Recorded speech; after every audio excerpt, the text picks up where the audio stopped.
Now on Good Morning El Paso. Does the Republican Party have a nominee? I'm ABC's Lana Zach in Washington, and I'll have the latest on the race for the White House coming up. A man is expected to make his first appearance in court today after authorities say he kidnapped and killed a young girl. A former school district administrator will spend the next couple of nights behind bars. An update on the case against James Anderson. Live, where news comes first. From the Mesilla Valley and Las Cruces to El Paso and the borderland. This is ABC 7's Good Morning El Paso. Rise and shine. A very good morning to you, El Paso, Las Cruces, and Juarez. May the 4th be with you. I'm Stephanie Valle. And I'm Floren. I see what you did there. Welcome back. Let's go ahead and check in with meteorologist Crystal Cly. And a very good morning, guys. Forecast for us is looking very nice for us today, and we'll get to it in just a moment. But first, we have to say that we are your mid-work week. Temperatures were so nice yesterday. The question is, can we top it today? Well, let's start off with your current conditions. We're at 60 degrees. Winds are calm out there. I'm thinking, yes, we can top it today. We are looking at temperatures that will crank right back into the 80s like we saw yesterday. Today, a bit warmer than yesterday, and we are still tracking those light to breezy winds in the forecast. In Las Cruces, we're now at 59 degrees, clear with winds out of the south at 9 miles per hour. If you are along western mountain slopes, you may experience throughout today some higher speeds, but we're looking at only gusts 20 to 25 miles per hour. That's your winds, your temperatures for today. But as we move forward over the next several days, we've got quite a few differences we're looking at in the forecast. We'll talk about those changes on your timeline coming up. All right, thanks, Crystal. Huge developments in the race for the White House this morning. Ted Cruz dropping out after being trounced by Donald Trump in Indiana, moving him from Republican frontrunner to presumptive nominee. And on the Democratic side, Bernie Sanders snagging an upset victory in Indiana. Here's ABC's Lana Zach with the latest. It's your voice, your vote. America is waking up to a Republican Party in which Donald Trump is the presumptive nominee. It really looks like a massive victory. Cruz is out. We gave it everything we've got, but the voters chose another path. We are suspending our campaign. His supporters overcome with emotion.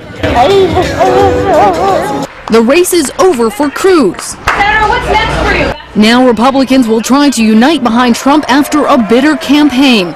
The head of the RNC tweeting that Donald Trump will be the presumptive nominee, even though John Kasich vows to continue on. And in Trump's hometown, the New York Daily News featuring this front page, which reads, "The GOP, a once great political party, killed by epidemic of Trump."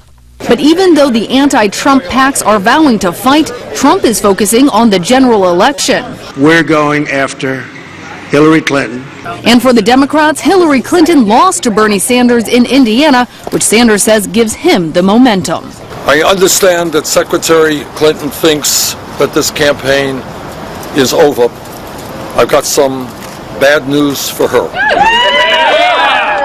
ABC News estimates that it's mathematically impossible for Bernie Sanders to win the nomination without a massive change in the superdelegates. And while that's unlikely to happen, Clinton would need to win 70% of the remaining pledged delegates in order to guarantee her nomination.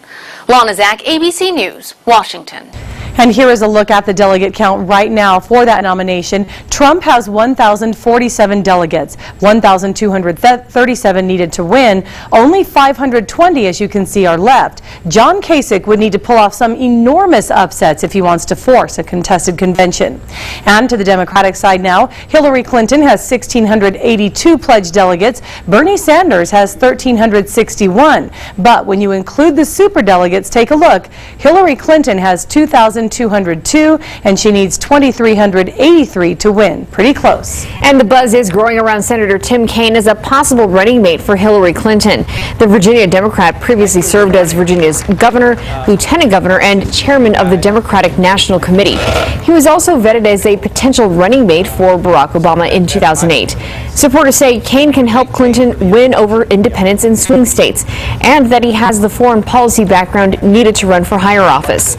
Kaine told CNN last week that he's not aware of being on any list. New this morning, a New Mexico man is in custody in connection with the kidnapping and death of a little girl. 11-year-old Ashlyn Mike's body was found yesterday about 6 miles south of Shiprock Monument. That's near the border with Arizona. This all happened a day after she was taken. Officials say she and her younger brother got into a van after getting off the school bus.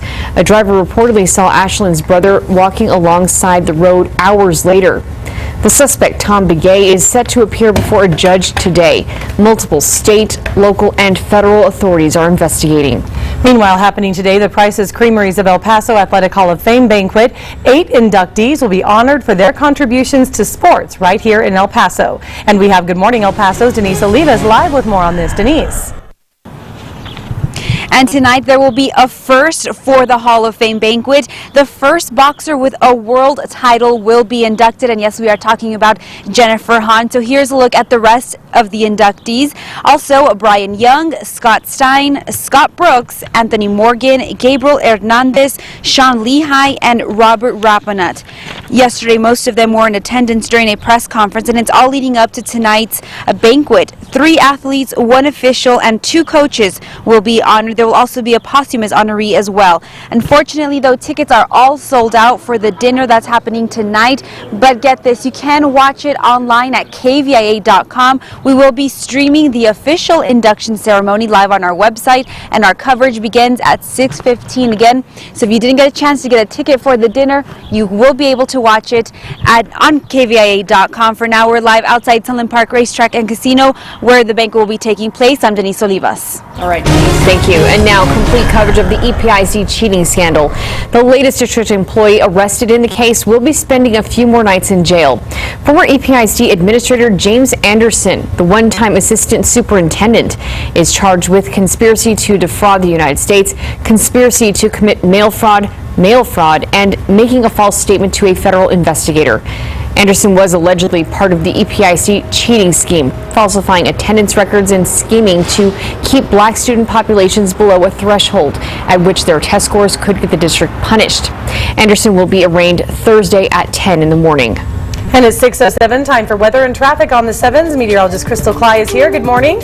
And good morning, guys. Let's start off with your timeline for the next several days. So today we're looking at a breezy Wednesday, then a hot Thursday. We're looking at those first 90-degree temps of the year. And by your Friday, windy and possibly wet as well. So we've got quite a few changes as we move through the rest of your work week. For today, though, here is your day planner. Sunny conditions, a little breezy this morning, also a little breezy as we move later into the day. 76 your temperature at noon, and by 4 p.m. our high temperature today 85 degrees, which is just 1 degree above average. A very typical day for us here in the borderland. Coming up at 6:17, we'll have the rest of your forecast through the next several days into your weekend. Okay, thank you so much, Crystal. And now looking at traffic, this is I-10 and Executive on the west side, where you can see things are pretty good over there on the west side. No problems to tell you about if you're getting on the road this morning. And we have much more to come here on Good Morning El Paso today. Thousands of residents evacuating this morning after a wildfire rips through a Canadian province. And back in our area, if you're caught burning in one part of this county, the sheriff's office has a big warning for you. It is 6:08, and this is ABC 7, where news comes first.